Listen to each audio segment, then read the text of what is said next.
Welcome to the deep dive. This week, we're really getting into, it looks like a major week shaping up for the global Forex market. Absolutely. We've got this detailed FX market event impact analysis report in front of us. Right, and our mission today is basically to unpack the top 10 events it flags for the week ahead. That's June 15th to June 22nd, 2025, and all times are New York EST. Yep. And this isn't just, looking at a calendar. This report uses some pretty sophisticated models. We're talking potential impact score, interest rate differential shock, OFI, RORO, a bunch of acronyms. Yeah, sounds complex. But the goal is to see what they tell us about where the volatility might hit, right? Especially for the main pairs. USSD, USD GBP USD, or USD, USD CAD. NZD USD, USD CHF, and USD CHF, and USD CNH as well. Basically, the majors and key crosses. So think of this as your essential guide, your shortcut to understanding what really matters in this report for navigating, well, what could be a pretty choppy week. Exactly. Let's jump straight in. Which event does the analysis put right at the top? Okay, number one, no surprise, really. It's the U.S. federal funds rate decision and the FOMC meeting. The Fed, always the big one. Yep. Rank 1. Potential impact score, PIS, is 9.8.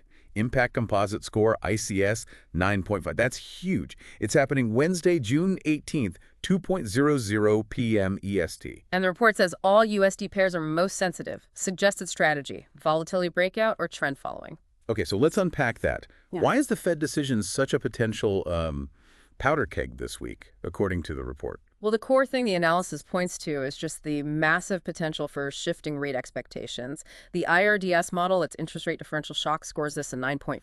9.5. Wow. Yeah, it's basically off the charts. It means there's huge potential for the gap between U.S. interest rates and others to widen or narrow really fast, depending on what they say. And that directly hits things like carry trades, right? And where big money decides to float globally. Precisely. If the Fed sounds hawkish, hints rates stay higher for longer, it makes holding dollars more attractive. Got it. And what about the RORO score? Risk on, risk off. The ROR index gives this a strong positive, plus 80. The thinking is, a hawkish Fed suggests the U.S. economy is strong, which, counterintuitively maybe, is often seen as risk on globally. So, good for the U.S., good for global risk appetite? Generally, yeah. It tends to favor currencies like the Aussie and Kiwi dollar and maybe pulls money away from safe havens like the yen and the Swiss francs. Okay. And the report also mentions the volatility breakout probability, VBP, IVHV ratio of 1.8. What's that telling us? Right. IVHV is implied volatility versus historical volatility. 1.8 means the options market is pricing in like 80% more expected future price swing around this event than what we've seen recently. 80% more, okay. And combine that with an 85% probability score in the VBP model. What? It's basically screaming that there's a very high chance of a big price breakout when the Fed news hits. Makes sense. And order flow imbalance, OFI, is 8.5. Yeah, OFI looks at the overall balance of buying versus selling pressure, often using data like the CFTC Commitment of Traders report. And 8.5 suggests that current market positioning is really significant. So like if everyone's already long dollars, a hawkish Fed could just add fuel to the fire. Exactly. Or if they surprise dovishly, you could see a really fast unwind of those positions, short covering or longs getting liquidated.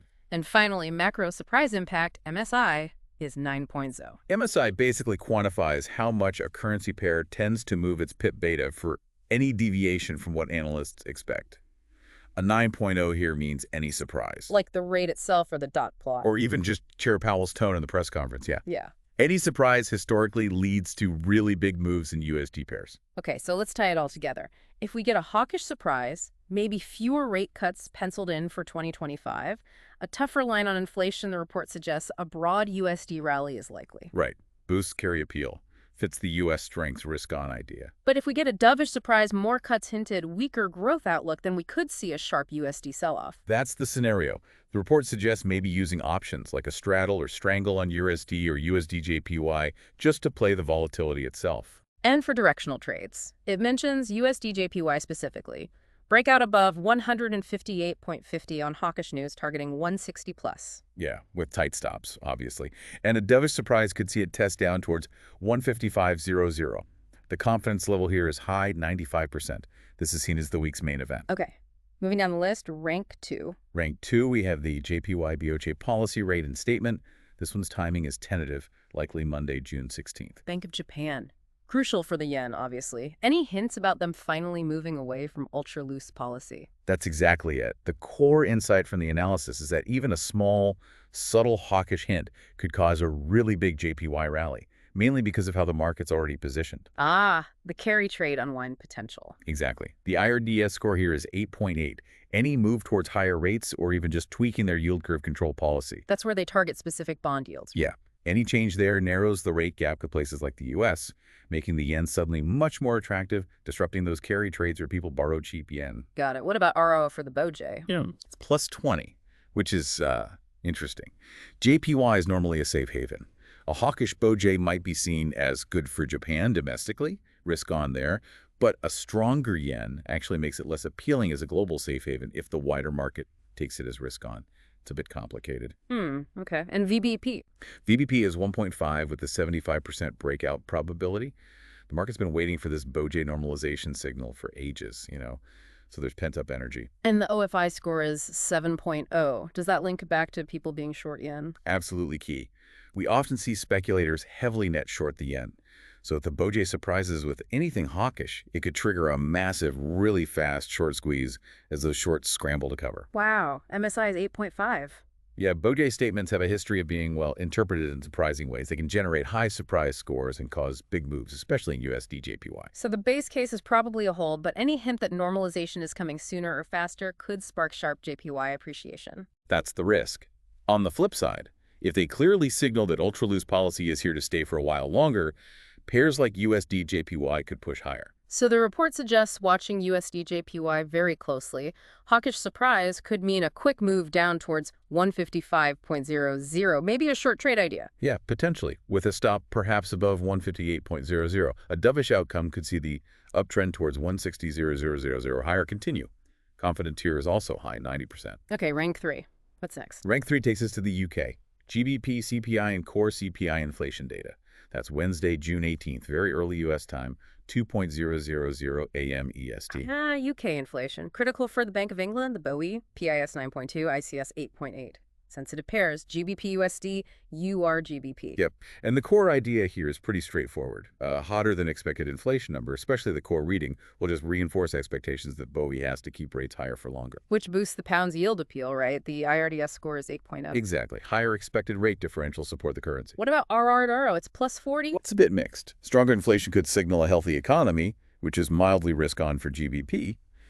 But if inflation stays high without growth picking up, you start hearing stagflation fears, and that's definitely risk-off. Right. VBP is 1.4, 70% probability, so expect volatility. UK inflation days often are volatile. Yeah, the market prices it in. OFI is 7.5, so positioning matters again. If speculators are net short sterling, a surprisingly high CPI print could cause a sharp short squeeze. If they're net long, a miss could see quick selling. And the MSI score is high at 8.8? Yep. The historical reaction, the pip beta of GBP pairs to CPI surprises, is substantial. The report gives an example. If core CPI comes in at 3.8% versus a 3.5% forecast, that's flagged as a significant surprise likely to boost GBP. So hot report if BBOE stays hawkish, GBP likely goes higher. Soft report equals more dovish BBOE expectations, GBP likely weaker. Pretty much. The report suggests for GBP OSD, a beat could target 1.280A, maybe with a stop below 1.2650. A miss could see a breakdown towards 1.250. Short-term directional trades after the release look like the play. Confidence is high, 88%. Okay, number 4 on the list. Rank 4, Switzerland. The CHF SNB Policy Rate and Press Conference. That's Thursday, June 19th, 3:03 a.m. EST. The Swiss National Bank, SNB, PIS 9.0, ICS 8.7, USD CHF, URCHF most sensitive. These guys are known for surprises, aren't they? And for intervening in the FX market. They absolutely are. And the core insight revolves around that potential for policy divergence and how it clashes or combines with the Swiss franc's safe haven status. How so? Well, look at the IRDS score, 8.5. If they surprise with a rate cut, say, the forecast is 0.25%, but they cut to 0, that slashes the CHF's yield appeal. You'd expect it to weaken. Makes sense. But the RRO score is negative 60, very negative. Right, highlighting its safe haven role. Money flows into CHF during uncertainty. Now, here's the tricky part. If the SNB cuts rates because they're worried about Swiss growth, that could trigger global risk-off fears. Which normally strengthens the safe haven CHF. Exactly. So you have this potential conflict. The rate cut itself argues for CHF weakness, but the reason for the cut might argue for CHF strength. The model acknowledges this paradox. Fascinating. And VBP is really high, 1.678% probability. Yeah. S&B decisions, especially if they comment on FX intervention plans, historically cause massive immediate moves. OFI 7.0, MSI 8.7. So again, positioning and surprise potential are high. Very much so. The S&B has a track record of big surprises. A net short CHF position could get absolutely crushed on a hawkish surprise hold. A net long could unravel fast on a dovish cut. So the scenarios, a rate cut plus dovish comments likely weakens the franc, but maybe the safe haven aspect puts a floor under it. An unexpected hold or any hawkish hint could see the CHF jump significantly higher. Yeah, you need to listen for clues about how comfortable they are with the current strength of the franc and their inflation view. The report focuses on USD CHF. A rate cut could rally it towards 0.9000. A hawkish hold might push it down towards 0.8880. Strategy. Options maybe, or directional trades, but with really tight risk management, given the potential for sharp moves. Confidence high, 87%. Right. Midweek looks intense. What's rank 5? Rank 5 brings us back to the U.S. USD retail sales. Tuesday, June 17th, 8:30 a.m. EST. Okay, U.S. consumer spending. PIS 8.8, ICS 8.4. Affects all USD pairs, plus the risk-correlated AUD and CAD. Yep, big gauge of U.S. economic health. Core sales, excluding things like cars and gas, are often key. What's the core insight from the analysis here? It's mainly about reinforcing the narrative. Strong sales figures suggest a robust U.S. economy, which tends to support the dollar and also broader risk sentiment. Okay. IRDS is 7.5. So strong sales support higher U.S. yields relative to others. Potentially, yeah. Widens those differentials, helps the dollar. And RRO is a strong plus 70. Right.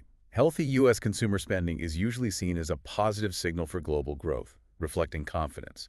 That helps the USD against safe havens and often gives a lift to riskier currencies like the Aussie and Loonie. VBP 1.3, 65% probability. So less explosive than central banks, but still potential for moves on a surprise. Exactly. It can cause significant short-term volatility if the number is way off expectations. And MSI is 8.0.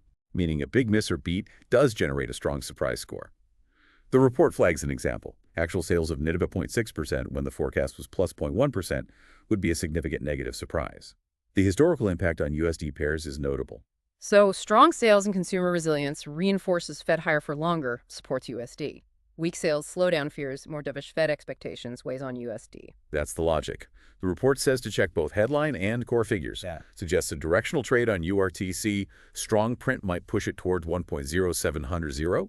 Weak print could see a rally towards 1.080. Tight stops advised. Confidence here is medium, 68%. Okay, rank 6. Back to the UK. Yes, rank 6 is the GBP official bank rate and MPC votes, Thursday, June 19th, 6:00 a.m. EST. So this is after the UK CPI data. Right, the actual BOE decision. PIS 8.7, ICS 8.2, GBP, GBP sensitive again. Even if they hold rates, the vote split is crucial, isn't it? Absolutely critical. The core insight is that while a rate hold is widely expected, it's the vote breakdown among the Monetary Policy Committee members and any changes in their forward guidance that will really shape expectations about future rate cuts. So a hawkish split, fewer voting for cuts. Maybe someone surprisingly votes for a hike, supports the pound. Exactly. It increases the expected future rate differential. IRDS score is 8.2, reflecting that. A more dovish split obviously does the opposite. RRO is plus 30. So BOE's stance affects UK risk sentiment. Yeah, a confident BOE outlook is mildly risk-on. Hints of weakness or uncertainty could be risk-off. VBP is 1.47% probability. Central bank meetings always carry volatility potential. OFI 7.0, MSI 8.5. Similar story to the CPI then. Positioning and surprise potential are key. Very much so. If the market is leaning towards expecting cuts, a hawkish hold or vote split could trigger a squeeze. If net long, a dovish tilt could cause selling. An unexpected rate change or a big shift in the vote count generates a high surprise score with significant historical impact. So this BOE decision could either amplify the reaction to the earlier CPI data or maybe reverse it if the signals conflict. Precisely. The report suggests you might see mean reversion if the CPI reaction seemed overdone, or trend following if the BE vote confirms the inflation signal. For GBP/USD, a hawkish hold could target 1.2750. A dovish tilt might head towards 1.2600. Confidence is high, 85%. Okay, getting towards the end of the list. Rank 7. Rank 7 takes us to China. CNY industrial production and retail sales, Monday, June 16th, late evening U.S. time, 10:00 p.m. EST. China data, PIS 8.5, ICS 7.9, sensitive pairs, IUSD, NZD, USD, USD, That's a core insight, yeah. These numbers give a read on China's manufacturing and consumer demand, and that has big ripple effects, especially for commodity-linked currencies like the Aussie and Kiwi. How does that work through the models? IRDS is lower at 6.0. Right, the direct impact on China's own interest rate differentials is limited because of capital controls. Yeah. But indirectly, strong China data boosts global risk sentiment. That can support bond yields in places like Australia and Canada, widening their differentials. Ah, okay. So good China data, good for global risk, helps AUD and NZD. Generally, that's the connection. The RRO score is plus 60. Robust China data is usually taken as a strong global risk-on signal. Boost AUD, NZD, maybe weighs on JPY, CHF. VBP 1.2, 60% probability. So potential for volatility in those proxy pairs on a surprise. Yeah, AUD and NZD often react quite sharply if the China data misses or beats expectations significantly. MSI is 7.0. Meaning a notable deviation from the consensus forecast generates a significant surprise score. The report cites industrial production coming in at 5.9% versus a 6.1% forecast as an example of a notable surprise affecting AUD, NZD, and USD CNH. So stronger than expected IP and retail sales likely boost IUD USD and NZD USD. A big miss weighs on them, possibly triggers broader risk off. That's the idea. The report suggests potentially going long AUD USD on a strong beat, targeting 0.670, stop around 0.6550. A weak print could see it fall towards 0.650. Confidence is medium, 65%. Okay, three more. Rank 8. Rank 8 is Australia's own data. AD employment change and unemployment rate. Wednesday, June 18th, 8:30 p.m. EST. Aussie jobs data, PIS 8.3, ICS 7.6, ADOD, AUDJPY most sensitive. Key input for the Reserve Bank of Australia, the RBA. Exactly. The core insight is that a strong report, more jobs added, unemployment falling reinforces the case for the RBA to maintain a relatively hawkish stance, which supports the AUD, especially in carry trades. IRDS 7.0 reflects that potential shift in RBA expectation. Strong labor market reduces pressure on the RBA to cut rates, potentially even raises odds of future tightening, boosting the AUD's yield appeal. RO plus 50. Positive signal for the Aussie economy. Yep. Good jobs numbers are generally risk-on for the domestic currency. VBP is 1.3, 65% probability. Aussie jobs data is notorious for causing sharp moves on surprises. OFI 6.8, MSI 7.8, so positioning and surprise factor in here too. Definitely. Speculative positioning in AUD futures from CFTC data is important. Net shorts could get squeezed on a beat. Net longs could liquidate on a miss. The MSI score highlights the significant historical impact of surprises. The report points to an employment change of only 19.9K versus an 89.0K forecast as a huge surprise example. So, strong report RBA stays hawkish, AUD likely appreciates. Weak report, even more dovish RBA equals AUD likely weakens. Especially watch the full-time jobs number. That's often key, yeah. The report suggests going long AUD USD on a strong beat, maybe targeting 0.6750. Stop 0.6670. A weak print could see a fall towards 0.6580. Confidence medium 67%. Nearly there. Rank 9. Rank 9 is Canada. CAD retail sales, Friday, June 20th, 8:3 a.m. EST. Canadian consumer spending, PIS 8.0, ICS 7.3. USD CAD, CAD DJPY sensitive. Important for the Bank of Canada, BOC and CAD is also linked to oil, right? Correct on both counts. The core insight is that strong sales bolster confidence in the Canadian economy, potentially allowing the BBC to be less dovish. IRDS 6.5, so supports Canadian yield. Could do, yeah. Reinforces the economy, potentially supports yields, widens differentials, helps the CAD. RRO plus 55, risk on for Canada. Yes, signals a healthy domestic economy, supports the CAD. And as you said, CAD is also sensitive to broader risk sentiment and commodity prices, especially oil. VBP 1.2, 60% probability, potential for short-term volatility on a big surprise. OFI 6.0, MSI 7.5, usual story. Positioning and surprise matter. CFTC data on CAD futures is relevant. Short squeeze potential on a beat if net short, long liquidation on a miss if net long.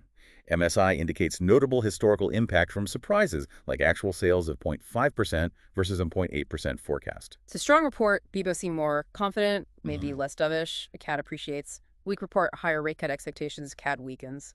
And watch oil prices too. Exactly. The report suggests shorting USD CAD on a strong beat, targeting 1.360, stop 1.3770. A weak print might see a rally towards 1.380. Confidence medium, 65%. Okay, last one, rank 10. Rank 10 is a bit different. It's the G7 summit. Run Sunday, June 15th to Monday, June 16th. Ah, the meeting of leaders from the big economies. PIS 7.5, ICS 6.8. Sensitive pairs involve G7 currencies, USD, EUR, GBP, JPY, CAD, CHF. How does the summit impact FX? It's not a data release. But the core insight is that the impact comes mostly from headlines and how the market perceives policy coordination or lack thereof. There's always potential for unexpected statements. IODS is low at 5.0 as they're not setting monetary policy directly. Right. Though discussions on global growth or fiscal coordination could have indirect effects. RO is plus 50. Meaning a united front is good, discord is bad. Basically, yeah. Yeah. Unity on challenges, maybe easing trade tensions that's seen as mildly risk-on, reduces uncertainty. Disagreement, failure to tackle issues that could be risked off. VBP is lower, 1.155% probability. Not designed for volatility, but headlines can spike things. Exactly. Unexpected comments can cause sudden, maybe short-lived jumps.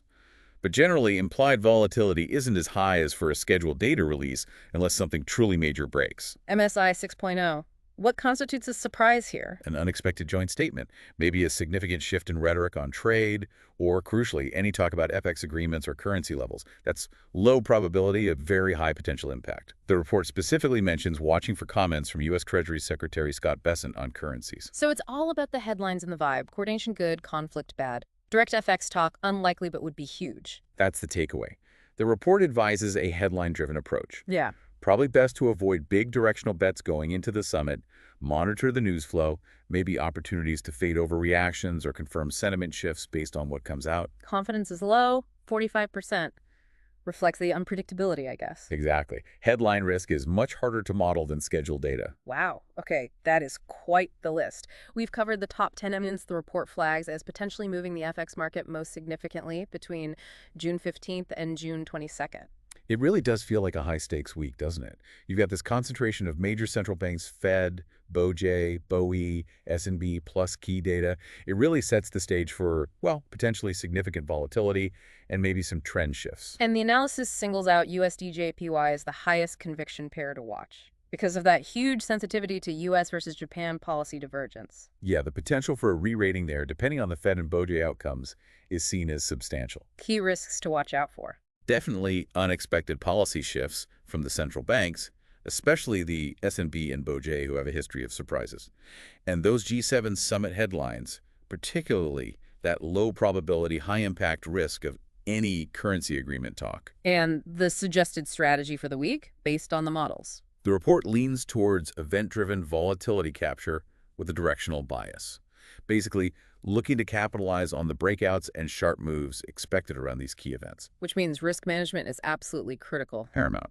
Tight stop losses, sensible position sizing, and as we mentioned, maybe using options like straddles or strangles around the big events to play the volatility itself rather than guessing the direction. So hopefully you now have a much clearer picture of the key drivers this week. You can anticipate where the moves might come from and understand the forces the analysis sees at play.